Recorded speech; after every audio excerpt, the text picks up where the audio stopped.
CES production function जो है introduce तो सोलो ने किया था, बट डेवलप किसने किया था? एरो, चेनरी और मिन्हास ने इसको डेवलप किया था। सीईएस प्रोडक्शन फंक्शन को कॉफ डगलस प्रोडक्शन फंक्शन के साथ करेंगे, क्योंकि कॉफ डगलस प्रोडक्शन फंक्शन का आइडिया होना बहुत जरूरी है सीईएस प्रोडक्शन फंक्शन को समझने के लिए। तो सबसे पहले हम देख लेते हैं कॉफ डगलस प्रोडक्शन फंक्शन। कॉफ डगलस ने जब अपना प्रोडक्शन फंक्शन दिया था तो किस फॉर्म में दिया था? ए एल की पावर अल्फा के की पावर बीटा। अब हमारे पास जो कॉफ डगलस ने प्रोडक्शन फंक्शन दिया था उसको क्या कहा जाता है? होमोजीनियस प्रोडक्शन फंक्शन कहा जाता है। तो होमोजीनियस किस तरह से बनता है एक प्रोडक्शन फंक्शन? जब एक प्रोडक्शन फंक्शन के इनपुट को हम कांस्टेंट के साथ मल्टीप्लाई करते हैं तो वो कांस्टेंट जो है फंक्शन से बाहर आ जाता है और फंक्शन एज इट इज रह जाता है। तो हम देख लेते हैं कॉफ डगलस प्रोडक्शन फंक्शन को किस तरह से होमोजीनियस होगा। हम यहाँ पे जो कॉफ डगलस ने प्रोडक्शन फंक्शन दिया था Q, इसको एक कांस्टेंट के साथ मल्टीप्लाई कर देंगे और कांस्टेंट हम सपोज कर लेते हैं कि 2 है, तो 2L बन जाएगा और 2K बन जाएगा। तो हमारे पास प्रोडक्शन फंक्शन जो है किस तरह से हो जाएगा? A 2L की पावर क्या हो जाएगी? अल्फा, और 2K की पावर क्या हो जाएगी? हमारे पास यहाँ पे बीटा हो जाएगी।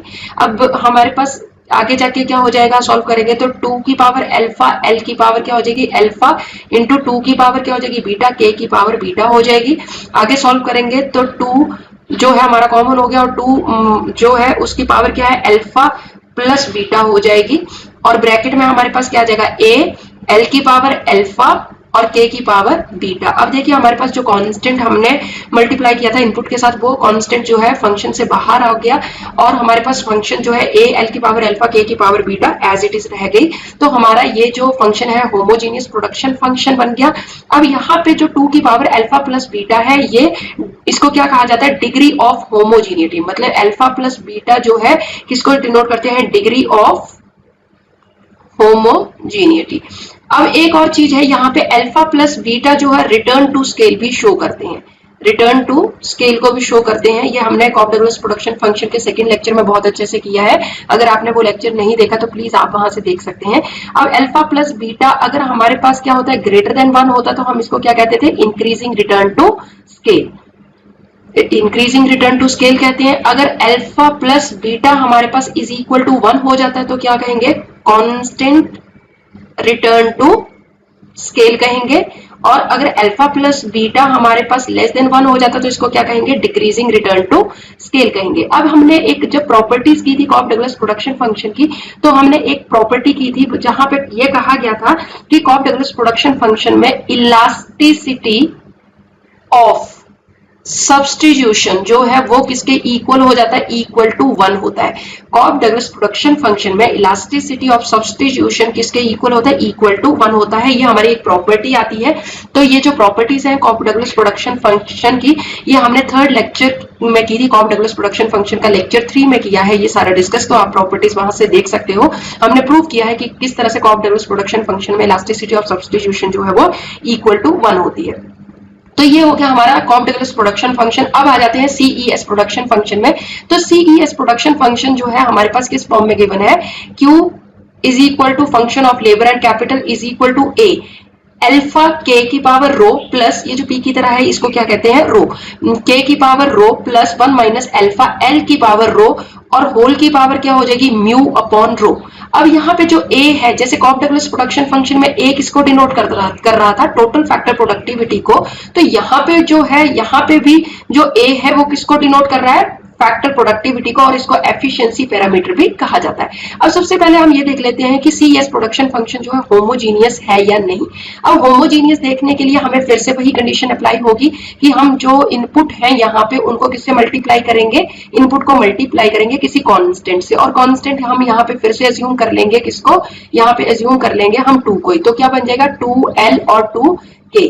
जब इसको हम इस फंक्शन में रखेंगे तो हमारे पास किस तरह से हो जाएगा? A अल्फा 2K की पावर क्या हो जाएगी? रो प्लस 1 माइनस अल्फा, और हमारे पास 2L की पावर यहाँ पे क्या बन जाएगी? रो बन जाएगी, और होल की पावर हमारे पास क्या हो जाएगी? म्यू अपॉन रो हो जाएगी। अब आगे सॉल्व करेंगे तो हमारे पास क्या हो जाएगा? A अल्फा 2 की पावर रो हो जाएगी, K की पावर भी क्या हो जाएगी? रो हो जाएगी, प्लस 1 माइनस अल्फा, यहाँ पे हमारे पास 2 की पावर रो हो जाएगी और L की पावर भी क्या हो जाएगी? रो, और होल की पावर हमारे पास क्या हो जाएगी? म्यू अपॉन रो हो जाएगी। आगे सॉल्व करेंगे तो हमारे पास क्या आ जाएगा? A हमारे पास जो 2 है 2 कॉमन आ गया तो हम 2 को ब्रैकेट से बाहर लेंगे, 2 की पावर क्या हो जाएगी रो, और होल की पावर क्योंकि म्यू अपॉन रो थी तो हम यहाँ पे म्यू अपॉन रो जो है वो भी 2 की पावर में आ जाएगा। और ब्रैकेट के अंदर अब हमारे पास क्या आ जाएगा ए एल्फा के की power rho plus 1 minus alpha L की पावर रो, और होल की पावर क्या हो जाएगी म्यू अपॉन रो। अब हम यहाँ पे देख सकते हैं पी से पी कट गया जो 2 की पावर थी, तो हमारे पास क्या बचा, बाकी 2 की पावर म्यू बच गई, और बाकी जो फंक्शन है ए एल्फा के की power rho plus 1 minus alpha L की पावर रो, और होल की पावर क्या हो जाएगी mu upon rho.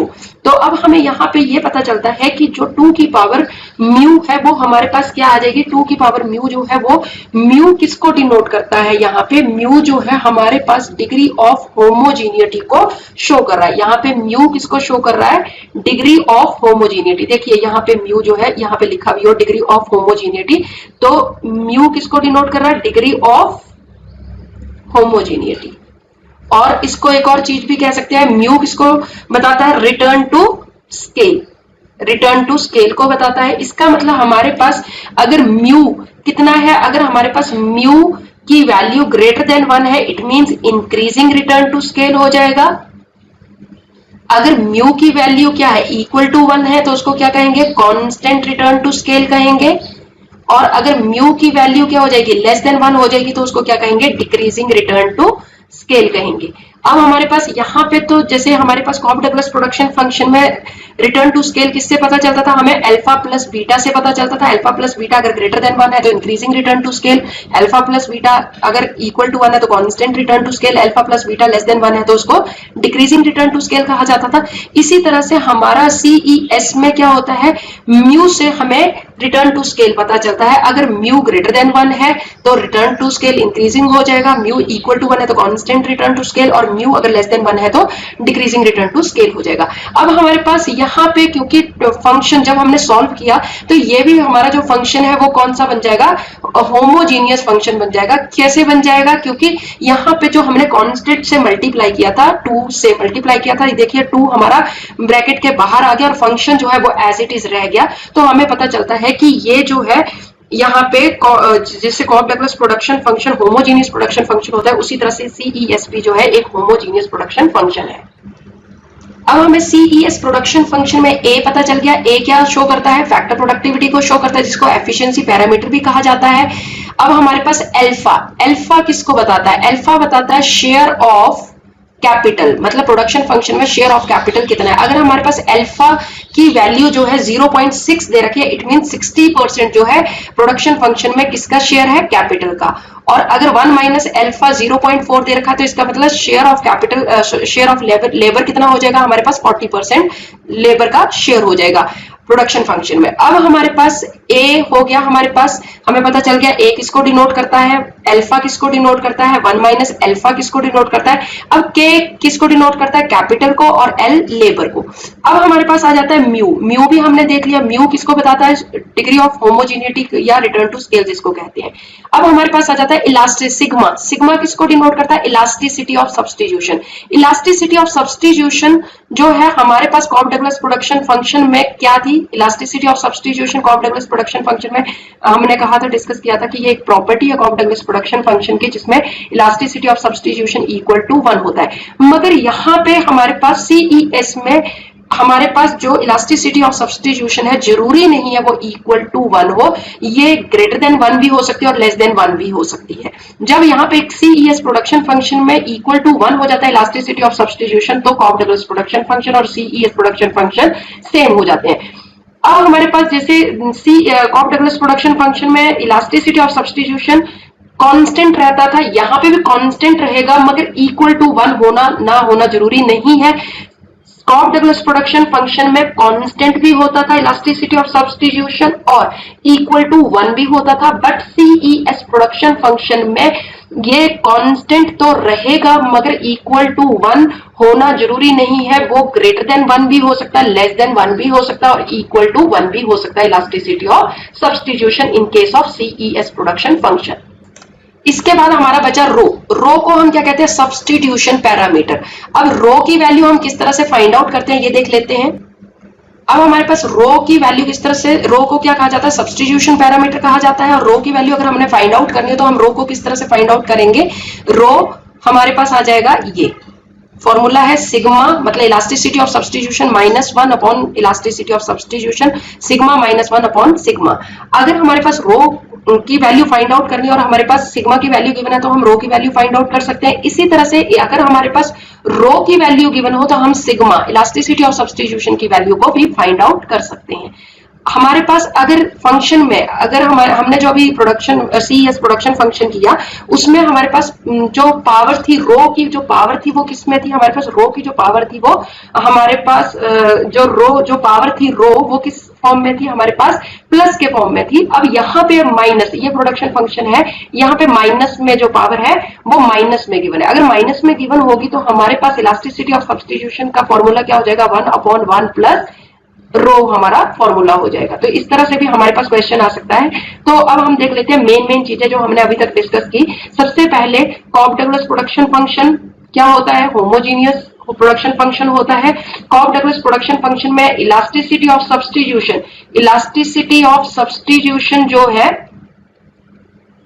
कॉफ-डगलस production function में क्या होती थी, इक्वल टू 1 होती थी और कांस्टेंट होती थी।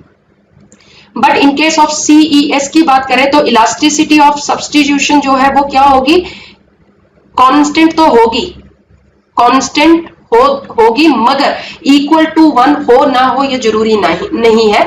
यहाँ पे हमारे पास alpha plus beta, Cobb Douglas production function में अल्फा प्लस बीटा जो है वो रिटर्न टू स्केल को बताता था या डिग्री ऑफ होमोजीनियस को बताता था, मगर सीईएस प्रोडक्शन फंक्शन में जो म्यू है वो रिटर्न टू स्केल को बताता है।